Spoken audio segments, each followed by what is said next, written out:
so we can get started here. So let's start with some introductions. I think that could be a good place for everyone, and then we'll dive into some questions. So I'll start with myself. I'm Laura Pell. I'm a career coach for the College of Arts and Sciences, work for the Career Development Center here at App State. And I also do a lot of work it seems like a lot of the students in my college are interested in doing some sort of gap year or service year after graduation. Maybe they're thinking about going to graduate school, but want a little experience between undergraduate and graduate school, or maybe just want some more experience related to their to the field they're interested in going into. So I'm often finding myself having conversations with students about what a gap or service year could look like for them. And I think the ones that we have represented today here today are really cool opportunities, and I often find myself learning more about them and wishing I had done something like that after my undergrad. I guess it's not too late, but yeah, it seems like a great time right after you get out of college. So yeah, let's start.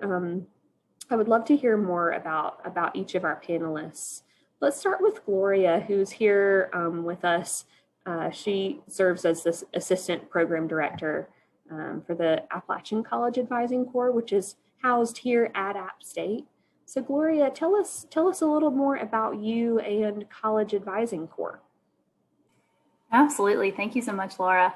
So I'm the Assistant Program Director of the Appalachian College Advising Corps, as Laura said, and our mission is to increase the number of low-income, first-generation, and underrepresented student populations who enter and complete post-secondary education. And the way that we do that is we place recent college graduates as full-time college advisors in high schools throughout the Western North Carolina region. So our advisors work very closely with our school and district partners to enhance those outcomes and assist students with every aspect of the college application process so that they can be successful in matriculating into higher education. Awesome. Sounds like a great opportunity. Thanks, Gloria. Next up, we have Kelsey Davis, who is here representing the Blue Ridge Service Corps based in Hendersonville. Kelsey, thanks for joining us. Tell us more about you, what you do, and about Blue Ridge Service Corps. Yeah, for sure. Thanks for having me here. So I'm the director of Blue Ridge Service Corps, which is a program that is supported by the Episcopal Diocese of Western North Carolina. Our Service Corps house is in Hendersonville, so we serve really Henderson, Transylvania, and Buncombe counties. So we are a 9-month service year program that runs from August to beginning of June, end of May. So kind of follows the academic calendar on purpose. And our program pillars are service and solidarity. So looking at moving from models of charity to models of solidarity. We do leadership formation, vocational discernment, spiritual formation, and intentional community, which is a whole kind of concept in and of itself that makes our program a little bit different than, say, like an AmeriCorps program. You do not have to identify as an Episcopalian. You do not even have to identify as a Christian to be part of our program. We really value kind of ecumenical interfaith dialogue and people, and also, we are backed by a progressive Christian denomination. So we're not gonna, that is our home base, and also, we're open and affirming to all identities, all expressions of gender and orientation. Our core members are amazing, and they all serve at different nonprofits in those counties. So some are working on food justice, some are working on education, housing, kind of you name it. So it's a really, I think, a really deeply reflective, our program is deeply reflective. So we follow kind of the service learning model of action reflection. So I'll stop there. But housing's paid for, insurance is paid for. and you get a stipend as well in our program. So yeah, and we love all forms of diversity, and yeah, so thanks, Laura. Great. Thanks, Kelsey. Excited to learn more. Next, we have Paige Moser, who is here as an alumni from App State and also a participant in a Teach for America program. And thank you for joining us, Paige. Could you tell us more about you and kind of how you ended up doing Teach for America and kind of where you are now? Sure. Thanks so much, Laura, for including me. It's really great to be here. And as an alumni, just really wonderful to see people who are, excited for their next step and already planning their next step. I was definitely someone who I'm someone who's always looking to the next thing. And so it's great that you are in that lens and taking that approach to your education of thinking about what kind of opportunities that you have to look forward to. And so that's really great. I am a graduate of 2015. So I, after college, actually did a different sort of gap year service year program as well. I participated with the Presidential Scholars program with the University of North Carolina, their broader system in Chapel Hill. So that was a 1-year stipend-based program. So I'm happy to speak to that as well if anyone who's interested in higher education policy or just getting kind of into the education space wants to know more about that program. I absolutely loved that. It was a wonderful opportunity and certainly what launched me to ultimately be at Teach for America or work with Teach for America as a core member. So following that year-long internship program, I went to graduate school at Georgetown to study education policy. And after that, I was looking to get into the classroom because I really wanted to have that kind of on-the-ground educator experience, specifically working with disadvantaged communities and specifically working with on issues of educational equity. That's what I'm really passionate about. And so I wanted to kind of get my foot in the door from an educator's perspective to then kind of take that lens back into the policy space. And so that's what led me to Teach for America, since it's a kind of a lateral move into teaching without having a 4-year degree in actually elementary education or whatever, primary, secondary education. So I taught 4th grade for 2 years in St. Louis with a charter school, and now I am in the public school system teaching 6th grade science. So it was a great experience to Teach for America. Definitely a learning and a growing experience and plenty of challenges along the way. But it was really wonderful. And so happy to answer any questions about that. Thanks, Paige. Really glad each of you are here. Maybe since we have Emma and Darren here, could we hear from each of you, maybe your year, your major, and anything else that you would maybe like for us to know about you? Emma, do you want to start us out? Yes, I can. I'm Emma. I am a senior psychology major, and right now I'm just trying to figure out what I'd like to do with that. So much opportunity. Thanks for sharing, Emma. Darren, tell us where you are currently. Hi, my name is Darren. I'm a junior psychology major. I'm deciding between physical therapy school and med school, but I'm undecided. So I'm hoping to take a year to go to graduate school and get a master's degree, and then hopefully decide what I want to do by then. So that will at least give me a little bit more time. Yeah, thanks, Darren. Maybe a gap year could also be a good thing to do too. A service year. Can we convince you? So yeah, cool. Thanks, y'all. Also, for those students that are not here right now, the session is being recorded so that anybody that was not able to make it here live can tune back into our YouTube channel to learn all of the advice that y'all have to share. So we're finding that we're getting a good amount of traffic to our YouTube channel. So we'll definitely reach more students than the ones that are here today. So thank you for being here. All right, so I want to kind of start us out by, I want to learn more about, so when you're thinking about a gap or a service year, there are so many opportunities out there. I guess for the students that are present, what is something kind of unique or special about your program that you feel like is something that they can get exposure to or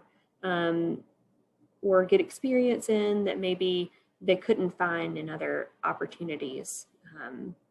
And Paige, you can speak on both of your opportunities that you've been involved with if you want to. I think both of them sound awesome. So whoever would like to start, or I can call on somebody.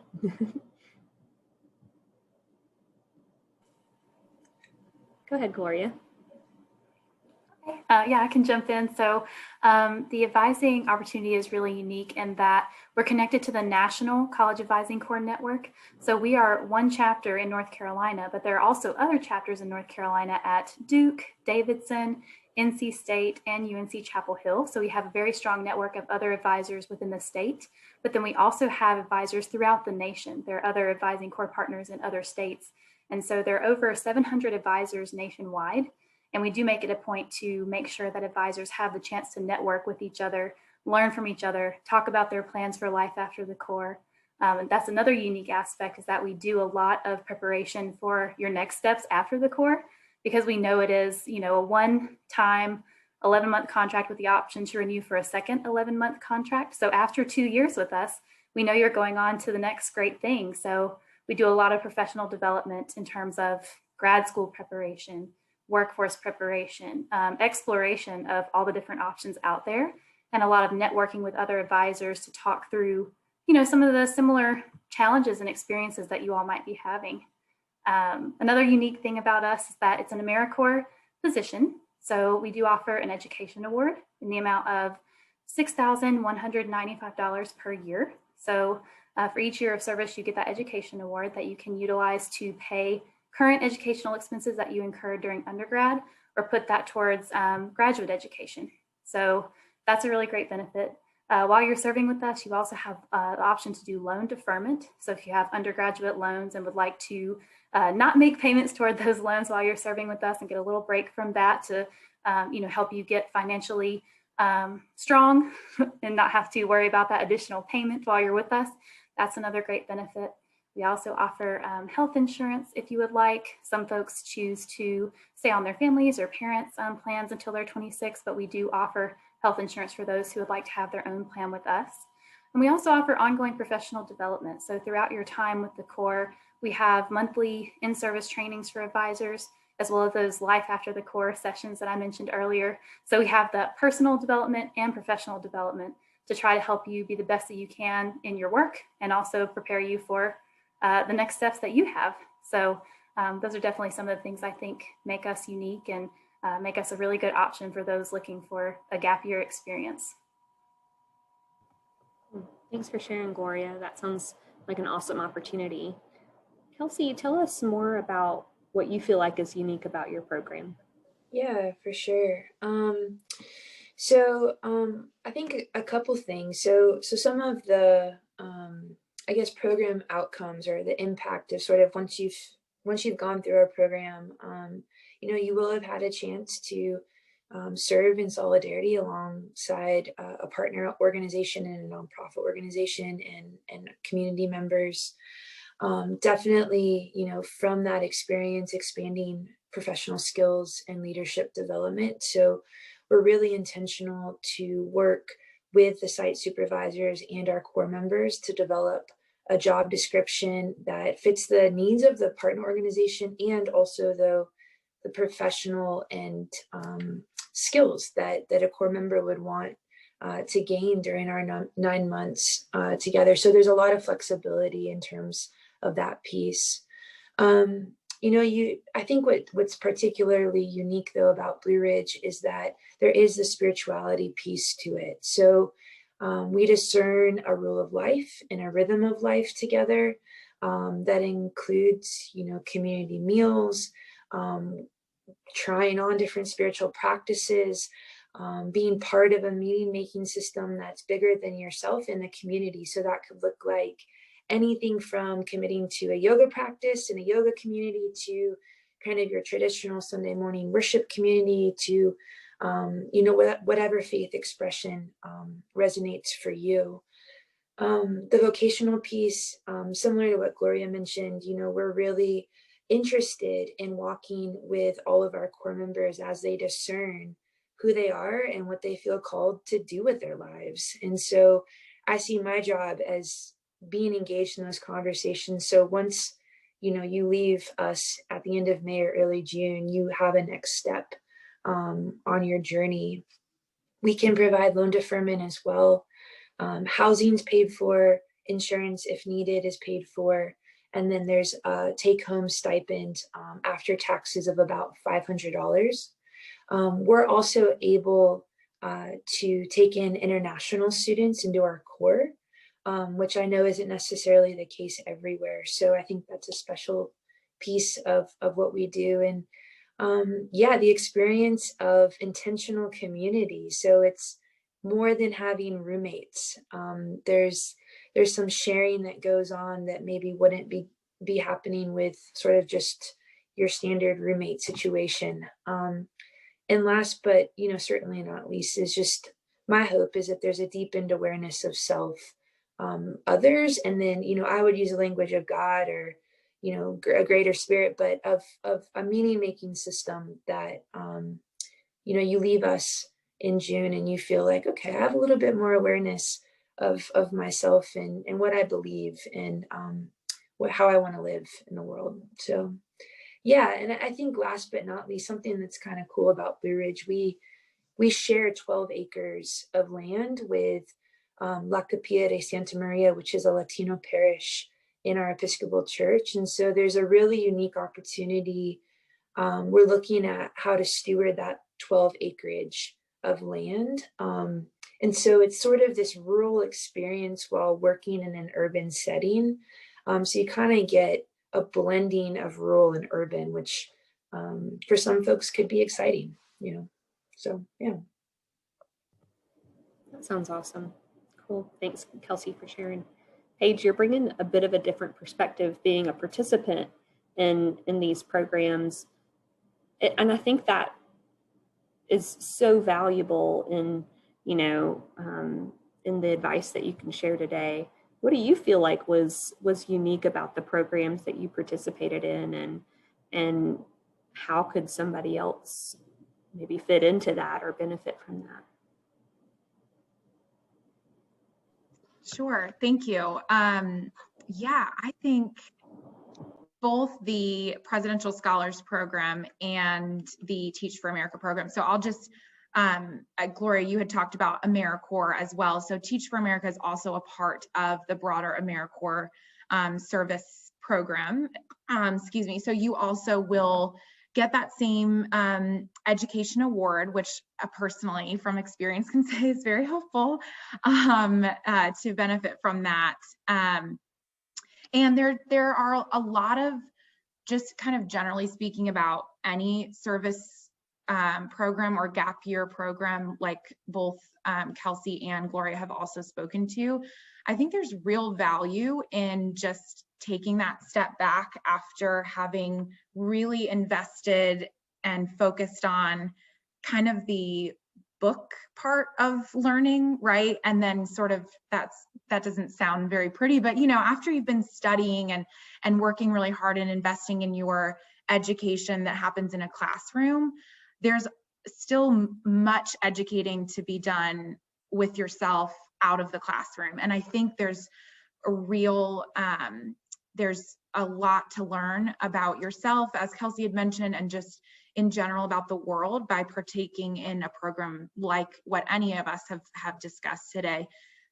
it's great. The person, if you're someone who's always, like I had said earlier, I'm someone who's kind of looking to the next thing, and it's very difficult for me to feel really settled. Like, yes, I can see myself in this career for 40 years, right? That I feel as if I've kind of never really been that person. And so maybe it's just I haven't found the right thing yet, or maybe that's just how I am. And so if you're someone who is similarly kind of interested in a lot of different things, a multi-passionate kind of person, these gap year programs and service programs can be really helpful to sort of hone a little bit more about what your interests are and where your talents lie, but also to sort of say, I don't have to commit to this for 30 years. You know, I don't have to commit to living in this town or being in this place or serving in this capacity for, you know, the foreseeable. There's an end to it, right? And I think that can be really powerful as well in your own growth of knowing that there are many options for you that will be on the horizon when the program has concluded. So I would say with the Presidential Scholars Program, you know, knowing that was a 1-year commitment, with Teach for America, knowing that was a 2-year commitment, there's excitement in that, and also some real joys and a lot of great learning that take place. And I think another benefit from any of these programs is the support that you're getting as well.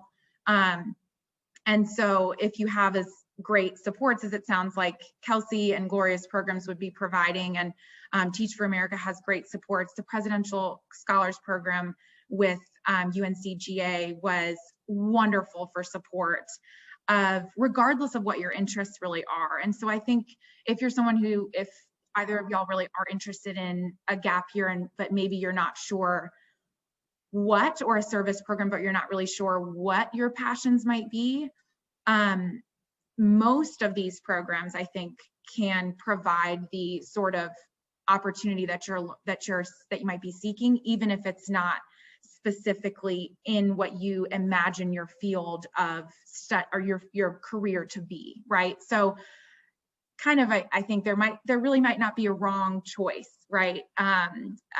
For you, for anyone in this sort of service year capacity. And it's just kind of a nice opportunity. I remember with my experience with the Presidential Scholars Program in particular, when I had just finished school and was trying to navigate a lot of different things and still wasn't really sure what I was passionate about. And so that was great because then I got to focus on a lot of different projects. And so I think if you can find a gap year program or a service program that speaks to a lot of different kind of a multidisciplinary program, then you're going to get great things out of that, really, regardless of what that program looks like when you sign the papers. You know, it'll be much more than just what your job description describes. And then it does kind of give you that freedom of like, okay, maybe I want to go to grad school next. And that's exactly what happened to me, like what you said, Darren. I took this 1 year and then I said, okay, I think the next step is this in grad school. And if I had looked back in March or February of 2015 when I was about to graduate and had to answer that question of what do I want to study in grad school, that would have been absolutely terrifying, right? And so that gap year, that service year really kind of provided a little more clarity. So I think y'all are in the right place if you're looking for kind of deferment of making a big decision like where you're going to invest in your higher education beyond college and that kind of thing.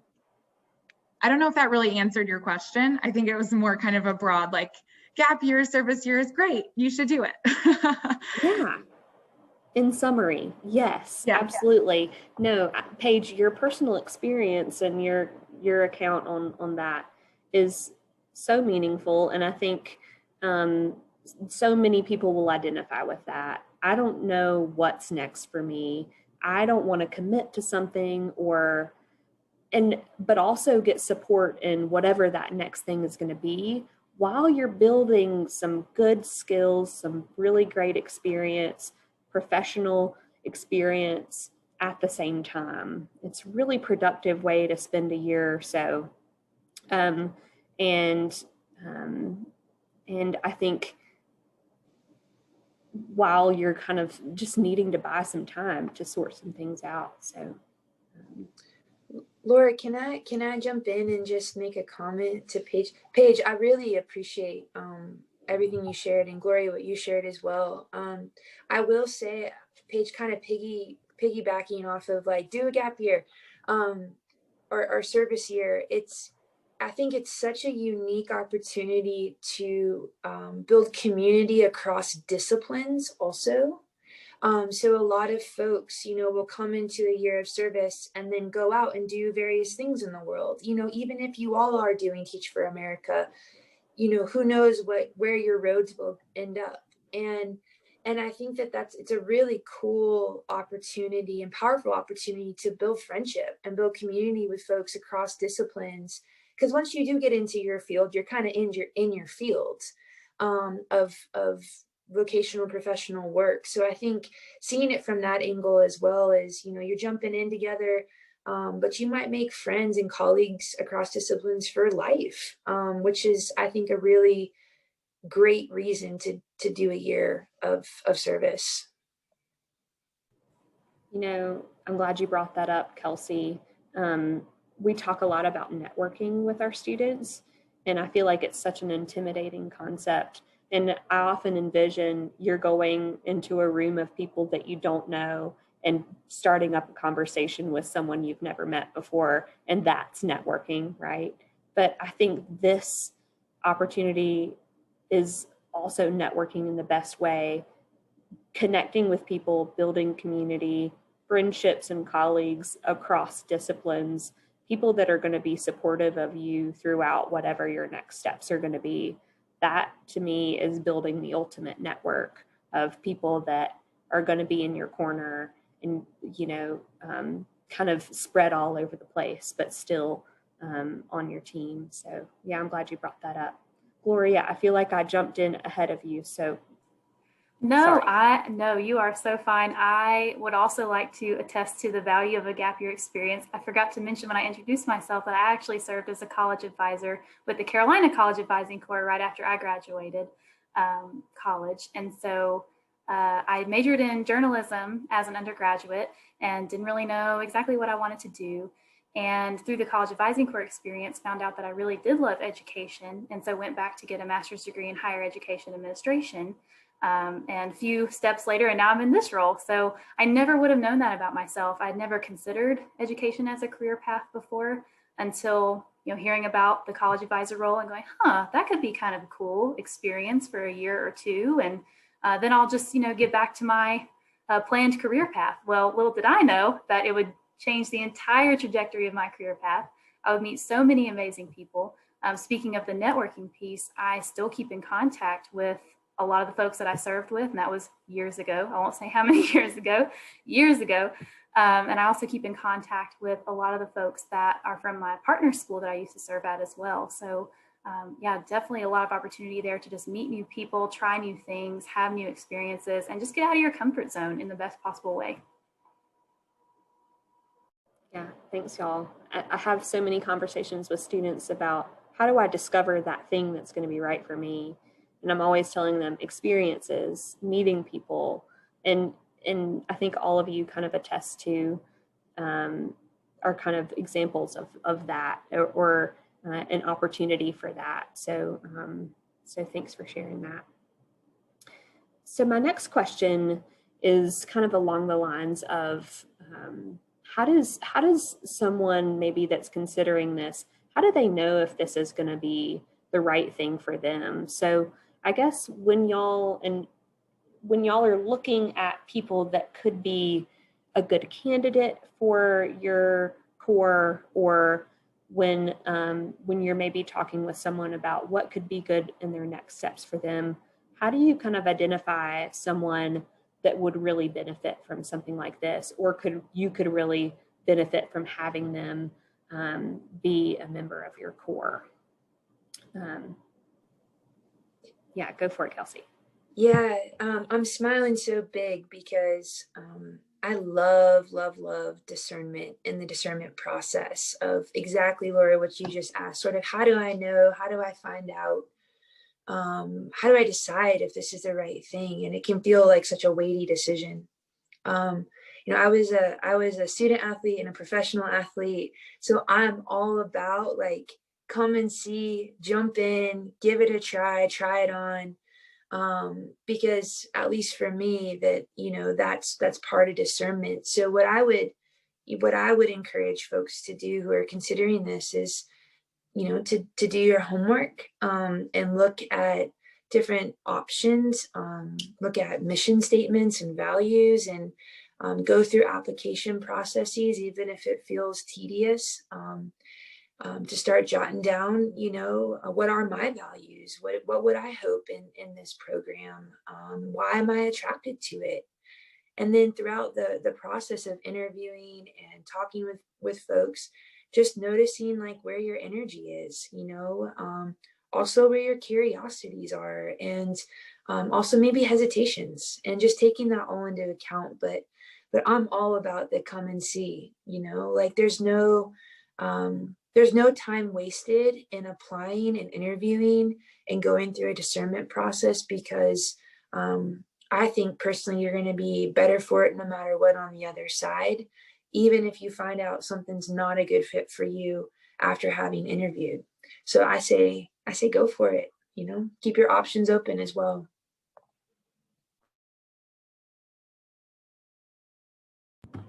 Such good advice. Gloria, what are your thoughts there? Yes, I completely agree with everything that Kelsey said about keeping your options open.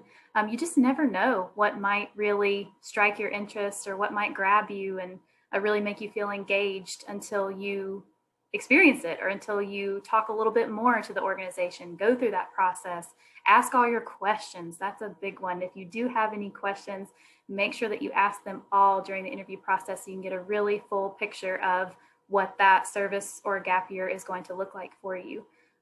Just get as much information as possible so you can make a really good and informed decision. So from our end, we're definitely looking for folks who want to serve with humility. Grace and humility are some of the overall National Advising Corps values. Definitely want to come into these communities we're serving in humbly and just ready to serve and help the students along with the college application process. We're also looking for folks who really want to immerse themselves in their school and surrounding communities, because you really do become a part. We're serving in a lot of rural communities in Western North Carolina, and there's some small towns, and a lot of people know people, and you just kind of become part of that tight-knit community. So we're definitely looking for folks who want to just dive right into that experience. We're also looking for folks who have a passion for college access and equity. As I'm sure a lot of folks may have experienced firsthand, there are some challenges and barriers associated with the current college application process. A lot of different things that students have to navigate. So if you have students who don't have anyone in their family who's ever attended college, they may not feel like they have someone to ask for help.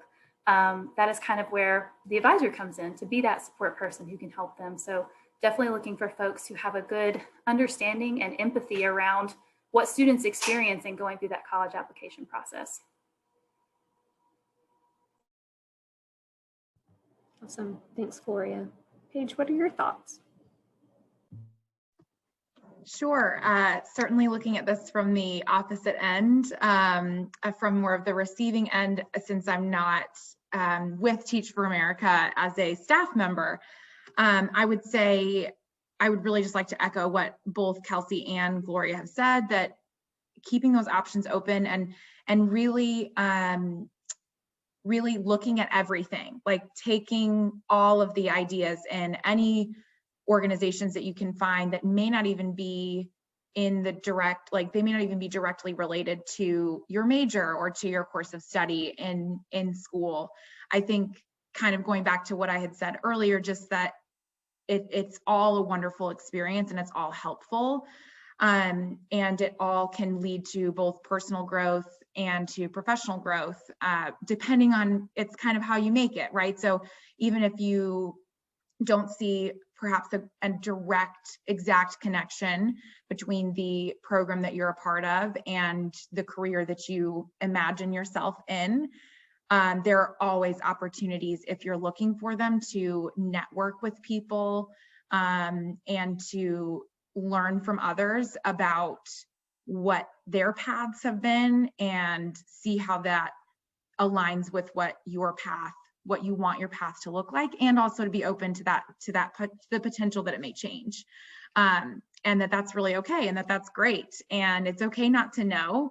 One of my, Susan McCracken, who I'm not sure if everyone is familiar with Susan, but I will never forget when she said, when she made the transition to the Career Development Center, and I had been working with her with student government when I was in undergrad, and she said to me, well, Paige, I'm still finding my passions too.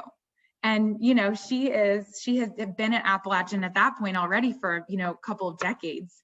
And I just thought that's always stuck with me that she said that. And I think that's kind of the beauty of these sorts of programs, that it really allows you, if it's a multidisciplinary program, which I think all of the ones that we're speaking of today are, it doesn't matter whether you want to go to medical school or law school or become a teacher or a journalist or whatever, all of these programs can be beneficial to personal and professional growth. So it's just a matter of really being open to that.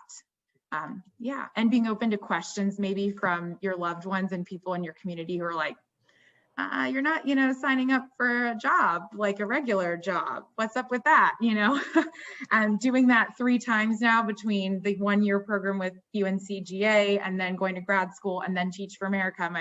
At this point, my parents are like, when are you just gonna do something and stick with it, right? But just because it's not a traditional path doesn't mean that it's not just as valuable and that it won't lead to even more satisfaction and more passion and more productivity in your work as your career progresses. So, yeah.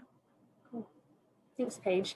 And you've kind of sparked my next question for y'all, talking about how this kind of prepares you for whatever is going to be coming next, whether that's grad school or work or law school or whatever that may be. So I would love to hear, and maybe Paige, you can give the perspective of, if you can talk about yourself or maybe your peers that went through the programs with you, what are folks doing after? What are some cool things that people are doing after they finish up with the program? I'm sure there are many directions that you can go, but what is maybe a common one within something common or even maybe unique things that people are doing after they finish up? Sure. Well, I'll say with the Presidential Scholars Program, let's see, there were 4 there. Now they have 3 a year. And I actually just looked up, and the application is due on February 11th. So there's still a little bit of time if that's something that piques your interest. But yeah, that program, there were 4 of us in that year, and 1 student went to Duke Law School. I went on to graduate school at Georgetown for education policy. And another friend of mine from the program, he went on to work as a campaign manager for a Raleigh local congresswoman. And then let's see, my 4th friend from the program, she went on to go to graduate school as well for higher education administration, and is now, I believe, also in the advising space at a university, and loving that as well. So everyone took a really different path, and even the projects that we did while we were there were all very different based on our interests. I was more interested in higher education equity and access, and so I kind of focused on projects in that realm, while a couple of the other scholars in the program were more interested in like economic development of North Carolina and the politics of North Carolina. And so they focused on projects in that space, which again goes back to just the idea that in any of these kinds of programs, they can cater it toward what your interests are. And so you can sort of hone those skills as you are going through the experience. And then with Teach for America, the national statistic, I believe, is about 1/3 of the program graduates remain in education, and 2/3 end up in a wide range of other things, from medical school to law school to literally anything. And I think that's the beauty of an AmeriCorps program as well. That education award really can help assist and fuel your next step. And so regardless, there are many AmeriCorps programs out there. Teach for America, of course, is not the only one. As well, obviously, is Gloria's program as well as a part of that. There's lots of options, and I think that's a really great way as well to kind of allow yourself to keep the doors open of future education for yourself without having to jump right into it after undergrad. And it's great to also get a little bit of that experience, kind of work experience before even applying to graduate school. I think that was one of my main hesitations. I knew that I wanted to further my education, but I wanted to have some work experience before applying. And I do think that actually even helped in my application process and helped in the process of actually getting to the school that I wanted to go to, was because I had that experience in the workforce before having applied. And so I think that can be really, really helpful as well. But it does not limit your options at all. I don't believe that. Oh yeah, it sounds like opportunity is, and it sounds like it's good preparation for whatever that next step is. It sounds like everybody is going on to do really awesome stuff. So thanks for sharing, Paige. Gloria, what are folks doing after they finish with College Advising Corps? Are many of them still working in college access, or yeah, tell us more. Yes, so we're in our second year with the Appalachian College Advising Corps, so we don't have too many alum yet, but I can speak to kind of a larger picture of the College Advising Corps and what folks are doing after that experience. So a lot of folks do stay in education.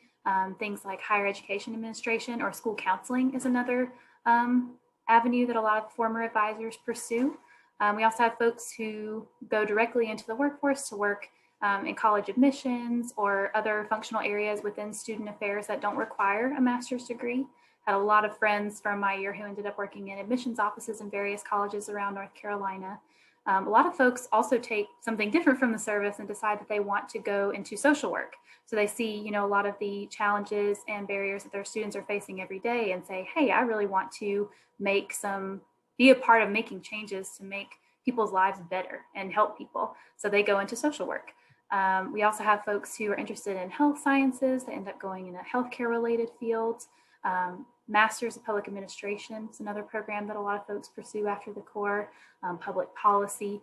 So very, very wide variety. And the experience is very transferable to all of these things because you can speak to a lot of the tangible things that you did while you were an advisor that are rooted in all of those different areas. So there's a way to kind of frame your experience and form that narrative around what was the most interesting thing to you and what you want to pursue after the fact. So as Paige said earlier, the options are limitless. You can really pursue anything that you would like. And this position provides you with a lot of transferable skills that you can speak to and have some great examples to share in your grad school or your job interviews. Calling all helpers, it seems like these are all great opportunities for people that just have that need and that want to give back in some way, but don't maybe know how to do that or know how they want to do that quite yet. So cool. Thanks, Gloria. Kelsey, what about y'all? Yeah, similar to Gloria, we're also a newer program in Western North Carolina. So, we don't have a huge cohort of alums quite yet. But I can also speak to the wider Episcopal Service Corps network. There are programs all across the country in various locations that have been around for many more years than us at this point. And, I would say that we range as well, from folks who, want to develop trade skills to family businesses to certainly, going on to different graduate programs of different disciplines. Some people, because we are faith-based, end up in discernment for holy orders and end up priests and deacons in our church as well. But for me as the director of Blue Ridge, my hope would just be, that the people coming out of our program would just be more compassionate leaders in whatever field or whatever way they're earning a paycheck.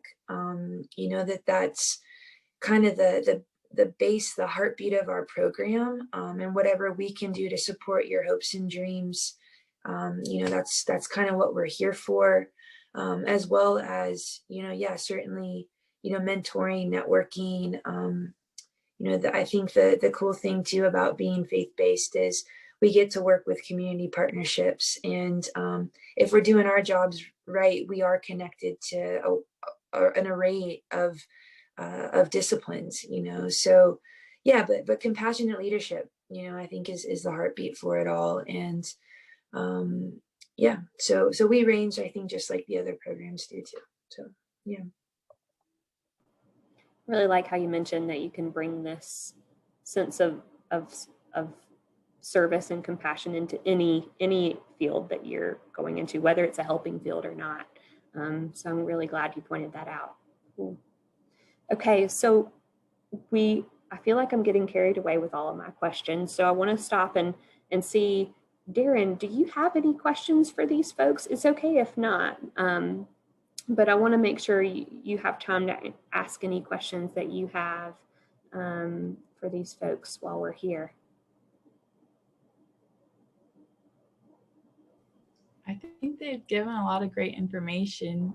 I think they really covered it all. I mean, thank you guys for that information. It was something that I never really thought about because I wasn't really sure what I wanted to do, but I am a student athlete. I know, Kelsey, you were talking about being a student athlete professional. So I do have an extra year of eligibility because of COVID. So I'm debating on whether I'm going to take that and try to go to grad school, but this is now another option. So yeah, thanks guys. Well, yeah, I think that's the goal of these sessions, is to kind of open your eyes to all that could be out there. So, and these are some great options. So yeah, Darren, I'm sure you'd be a great fit for something like this. So definitely let us know if you want to talk more about any of these opportunities.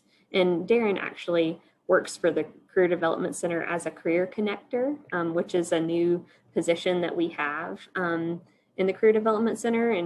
And our career connectors serve as kind of advisors to us in a way, in creating programming and resources and materials that are going to best serve our students and our diverse populations. So in those efforts, we felt like we really need students here telling us if we're in the right direction or not. So Darren is one of our career connectors. So thanks, Darren, for joining us today.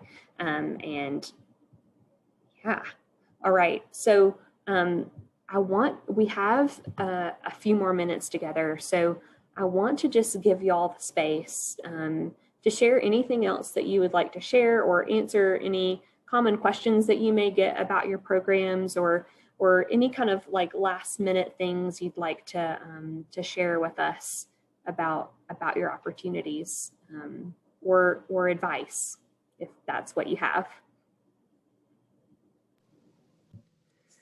Well, I would just love to just, I don't know, Gloria and Paige, like, I don't know the sort of age range for your programs. But Darren, just to your point about, taking your extra year of eligibility or not, and then wanting to go to grad school, it could also be a both and. Our program runs from up until about 26, 28 years old, depending. So, you could do all of it really, if you wanted to, so I think that's important to note, is that it's not something you sort of have to do right after school, or otherwise it's gone. You can come back to it as well. And I know a lot of the other Service Corps programs in the Episcopal Service Corps have folks who even, exceed that age range, because it's just the right fit for the community as well. So I just, again, sort of, I think there's an echo of options and open doors, and just kind of holding the both and of opportunity. The one thing I just want to say is, thank you. And I am happy to connect offline after this. Laura, you have information as well. So even if it's not for Blue Ridge Service Corps, Laura knows that I also have a heart for student athletes and discernment for what's next after that athlete identity kind of goes on pause for a little bit. So happy to connect and just be supportive, however. So thank you, Laura. Thanks, Kelsey.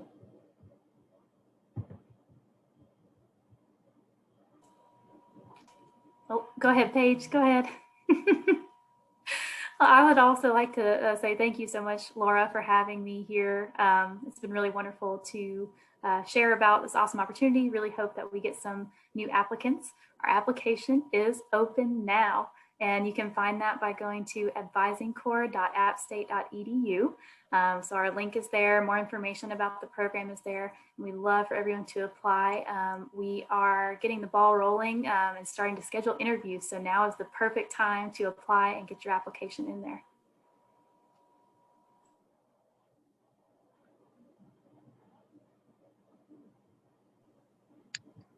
Sure. I guess I will just finish by saying also, if any students need to connect or would like to connect, Laura, you have my information. I'm happy to speak with anyone about general gap year, if any questions about Teach for America or the Presidential Scholars Program or anything. Obviously, I'm not in the application world of those things, but can certainly help in any way that I can or answer any questions. And I guess I would just say, I think piggybacking off of what Kelsey said about, the age range of applications and these programs, specifically also with graduate school, I think I would say my advice would be not to rush it, just because it is such a big investment in yourself. And it's a wonderful, wonderful thing to do. But because it's such a big investment in yourself, you want to make sure that it's the right thing for you, because it's typically a little bit more of a narrow path, unless you are still not sure and you go for just public policy and education like I did, and then you still have no idea, right? But if you're gonna, the more specific it gets, the more sure you want to be that it's really kind of the path you want to go down. And I think, in the age range that I'm in now, talking to a lot of my friends who went straight into graduate school after, sometimes I'm hearing this sort of wistfulness in their voice of, if only I had, I would have taken some time off, and, I like what I do, but do I love what I do, right? And I think everyone deserves to really love what they do, and that kind of development really takes time. And so, grad school will be there for everyone when it is, if and when it's the right time. And so I really do think these kinds of programs can be really beneficial, even just to kind of defer that really big decision a little bit and allow you to feel to feel it out and to be more sure. So any questions about anything, I'm happy to help answer those. And if I don't know the answer, I will ask someone else who can hopefully help. Thank you so much for having me. I know I was kind of like tangentially related to this, so I do really appreciate it. So thank you for allowing me to be a part of this. No, each of you have brought something really valuable to this session, and I appreciate so much each of your perspectives. So thank you all for joining us today, and know that if a gap or service year is something that you're considering, or something that you may want to look into a little further, definitely come to the Career Development Center, schedule a chat with your career coach. Let's talk through it. Reach out to one of these folks if you want to talk more about what they have to offer. All of us here are here to support you, but know that the Career Development Center is here to help you talk about options, help you prepare your application materials, help you prepare for that interview when it comes up. So we want to make sure you're feeling supported every step of the way. So definitely reach out to us. If panelists want to put your email in the chat, you're welcome to. I can also send it in an email to our attendees. I'll put my email in the chat if you have any questions about anything or need help heading in the right direction. Just let us know. But thank you all for joining us, and I'll hang on for a minute after to answer any questions lingering that anybody has. But otherwise, happy Friday. Have a great weekend. Enjoy it. Relax. bundle up if you go outside, but do go outside if you can. Unlike me, it's been inside for the past 3 months, but yeah, thanks everybody.